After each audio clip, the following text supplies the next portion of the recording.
apakah Anda memberikan diskon khusus, diskon spesial dalam rangka untuk meningkatkan okupansi di masa COVID ini?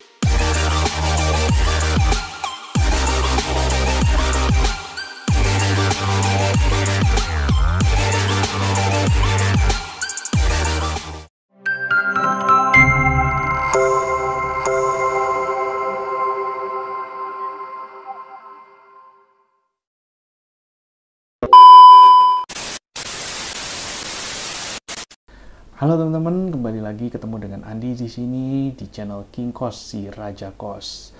Ini udah mau jam 1 pagi, tapi karena saya belum bisa tidur, akhirnya daripada saya ngitungin domba, nggak penting, saya bikin konten aja. Konten yang semoga bisa berguna dan bermanfaat buat teman-teman semua. Terutama hari ini saya akan membahas tentang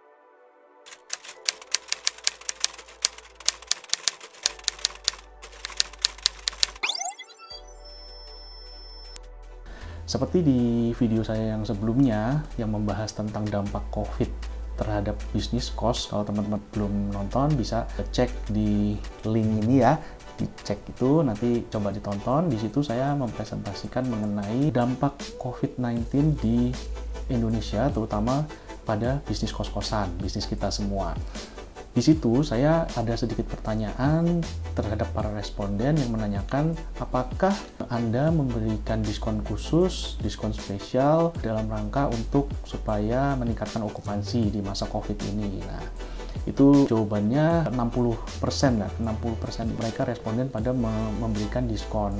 Nah, besarannya juga bervariatif, ada yang kasih diskon 10%, ada yang 30%, bahkan ada yang sampai di atas 50%. Nah, di situ saya sedikit membahas bahwa kalau kita kasih diskon terlalu banyak, maka ada kemungkinan kita itu menjual kamar kos kita itu di bawah HPP, di bawah harga modal kita. Nah, sekarang kita akan coba untuk bahas, kita akan coba diskusikan, terutama saya akan men-sharingkan apa yang saya tahu ya, meskipun saya bukan orang akunting, tapi di sini yang saya akan bagikan adalah 2000 years later. A few moments later. Hitung-hitungan yang sederhana, hitung-hitungan yang simple, nggak jelimet, yang nggak terlalu akunting banget ya, karena saya pun juga tidak terlalu menguasai, tapi minimal kita bisa sedikit punya gambaran berapa sih sebenarnya harga kos kita tuh, modalnya berapa. Jadi jangan sampai kita menjual di bawah harga itu, karena kalau menjual itu di bawah harga HPP itu, maka itu rugi kita, hitungannya rugi, bukan untung malah rugi. Dan ruginya mungkin nggak kelihatan pada saat ini, tapi kelihatan nanti mungkin 5 tahun lagi atau 6 tahun lagi, atau mungkin nanti di masa yang akan datang yang lebih panjang lagi. Nah, sekarang sebelum kita mulai, kita akan membuat beberapa estimasi ya. Estimasinya tuh begini. Misalnya kita ambil asumsi bahwa yang kita mau hitung itu kosnya itu ada 20 kamar. Ini asumsi yang pertama. Asumsi yang pertama itu ada 20 kamar. Kemudian harga bangunannya itu kita ambil asumsi 1,5 miliar ya, 20 kamar 1,5 miliar. Nah, kita anggap ini kos eksklusif ya, bukan kos ekonomi, karena kalau kos ekonomi lebih simpel ngitungnya. Kita coba ambil contoh itu yang kos eksklusif.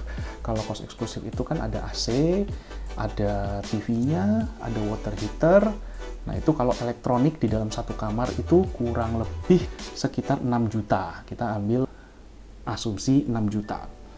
Kemudian furniture itu ada lemari, ada meja, kursi, terus ada dipan, kasur, itu estimasinya itu sekitar 8 juta ya. Jadi teman-teman mulai sekarang catat dulu nih, catat yang tadi kita asumsikan bahwa bangunannya 1,5 miliar, kamarnya 20, elektronik di dalam kamar itu 6 juta, terus furniture di dalam kamar itu 8 juta, kemudian peralatan kayak spray, kayak selimut, handuk, bed cover, segala macam itu coba kita masukkan di angka 500.000 ya. Terus apa lagi? Kita asumsikan lagi biaya listrik sebulan itu 1 juta. Kemudian biaya operasional, pemakaian material-material yang habis pakai kayak sabun pel, sabun cuci piring, seperti semacam itulah ya, chemical itu kita ambil 1 juta. Kemudian ada lagi adalah maintenance atau perawatan, entah bangunan, entah isi bangunan, itu kita ambil asumsi 1 juta. Berarti teman-teman udah punya ya datanya, kita catat, nanti akan dibantu oleh editor saya supaya ada teksnya nih, ada teksnya supaya kita bisa lebih jelas untuk membahas satu persatu.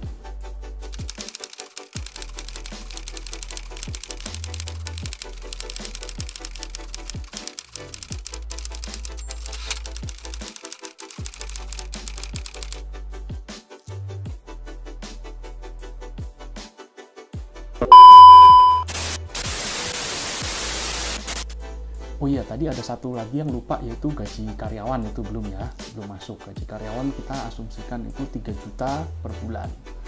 Nah, sekarang kita kembali ke angka-angka yang tadi. Kalau yang elektronik, kita anggap bahwa elektronik itu masa pakainya adalah 3 tahun. Ini sebenarnya kalau di akuntansi itu sebenarnya ada standarnya ya. Kalau barang ini itu usia pakainya berapa tahun, barang ini usia pakainya berapa tahun. Itu jadi kita tahu penyusutannya itu berapa, itu kita anggap penyusutannya per bulan berapa, itu bisa kita hitung. Nah, misalnya contoh gini, kayak elektronik tadi, itu kan satu kamar itu harganya 6 juta, terus kalau elektronik biasanya saya hitung itu masa pakainya itu 3 tahun. Jadi dianggap kalau 3 tahun itu maksimal, kita harus ganti ya, asumsinya seperti itu, anggapannya seperti itu. Jadi yang 6 juta tadi kita bagi 36 bulan, kan 3 tahun itu 36 bulan. Itu kalau kita hitung, maka per bulannya kurang lebih 166.000 ya. Nah, terus kemudian furniture itu tadi 8 juta. Kalau usia pakai furniture sekitar 5 tahun. Nah, kalau 5 tahun itu berarti dari 8 juta tadi kita bagi 5 tahun itu berarti 60 bulan. Kita bagi 60 bulan, hasilnya adalah 133.000. Oke ya. Kita hitung satu-satu nih. Tadi udah elektronik, furniture, terus bangunan. Kita anggap bangunannya itu masih agak baru. Jadi masa pakainya kita asumsikan itu 15 tahun. Tadi kan 1,5 miliar. 1,5 miliar kalau dibagi 15 tahun, terus dibagi lagi 12 bulan, itu hasilnya maka per bulannya adalah 8.333.000. Nah, itu bagi 20 kamar, maka hasilnya adalah 416.000. Kurang lebihnya 416.000. Jadi tadi bangunan udah, elektronik udah, furniture udah, kemudian linen, tadi linen kita anggap harganya linen set itu 500.000, usia pakainya itu 12 bulan, maka per bulannya kalau kita bagi 12, 41.000. Oke. Nah, terus gaji karyawan tadi 3 juta, terus kita bagi 20 kamar ya, maka per kamar itu menanggung 150.000 gaji karyawan. Terus tadi listrik, ada listrik 1 juta untuk fasilitas umumnya, 1 juta itu 20 kamar, berarti kalau 1 juta dibagi 20, maka tiap kamar menanggung 50.000. Maintenance 1 juta juga 50.000. Kemudian kita anggap biaya lain-lain itu 1 juta juga dibagi 20 kamar, maka hasilnya adalah 50.000. Nah, tinggal kita jumlah tuh sekarang.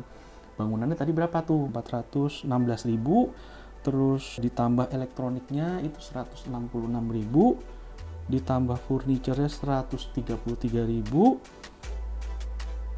ditambah lagi linen setnya tadi 41.000, gaji karyawannya 150.000, listriknya 50.000, maintenance 50.000, dan biaya lain-lain 50.000. Nah, berarti kalau kita jumlahin semua, hasilnya adalah kurang lebih 1.056.000. Nah, itulah 1.056.000 adalah HPP kamar kita, kamar kos kita. Kalau kita jual 2 juta, ya berarti profitnya 2 juta dikurangi 1.056.000.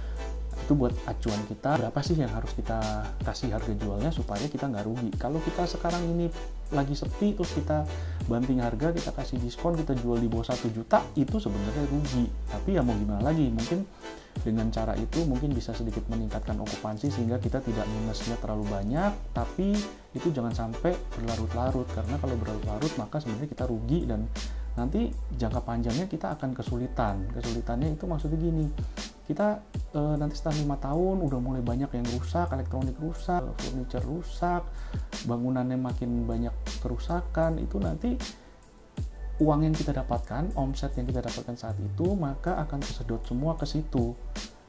Nah, kalau di awal kita sudah menyisihkan ya, maksudnya tadi kan kita sudah tahu harga modalnya, terus kita jual, kita ambil profit 100% lah ya. Jadi tadi kan 1.050.000 kita ambil profit 100%, jadi kita jual 2 juta, kita kan ada selisih 1 juta. Itu sebenarnya bisa untuk ada sedikit dana cadangan yang kita cadangkan untuk bila suatu saat nanti itu kita butuh untuk biaya-biaya macam-macam itu di masa yang akan datang.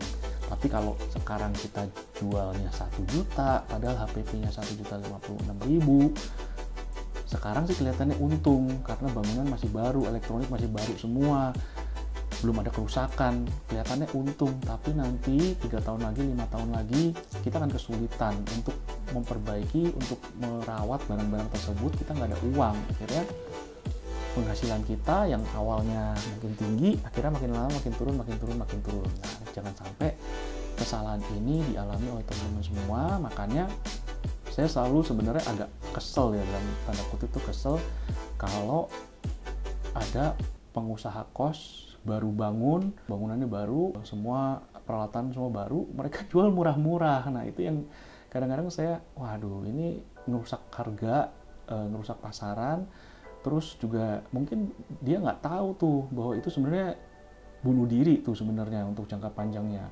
Nah, kesulitannya adalah kita kalau melawan orang-orang yang seperti itu, yang nggak tahu cara menghitung HPP segala macam, akhirnya menentukan harga semaunya, sekira-kiranya aja gitu. Nah, itu yang susah. Nah, padahal nanti kita kan perlu yang namanya perawatan, maintenance segala macam, itu juga membutuhkan uang banyak sebenarnya untuk menjaga supaya kondisi bangunan kita tetap terawat, kondisi furniture, elektronik kita tetap terawat. Nah, teman-teman sekarang kan udah tahu caranya menghitung HPP kos. Jadi silahkan teman-teman hitung sendiri, nanti bisa ketahuan. Dan oh ya, itu tadi belum termasuk potongan pajak ya, karena kan kita pengusaha kan harus bayar pajak juga, baik pajak penghasilan yang ke negara maupun pajak daerah. Nah, kalau teman-teman belum tahu cara ngitung pajak yang dikenakan untuk bisnis kos itu seperti apa, nanti di video berikutnya saya akan bahas mengenai pajak pajak daerah maupun pajak penghasilan yang dikenakan untuk kos-kosan.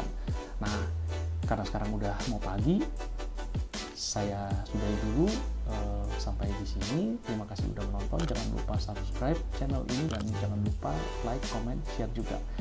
Terima kasih sudah menonton dan sampai ketemu di video berikutnya. Dadah.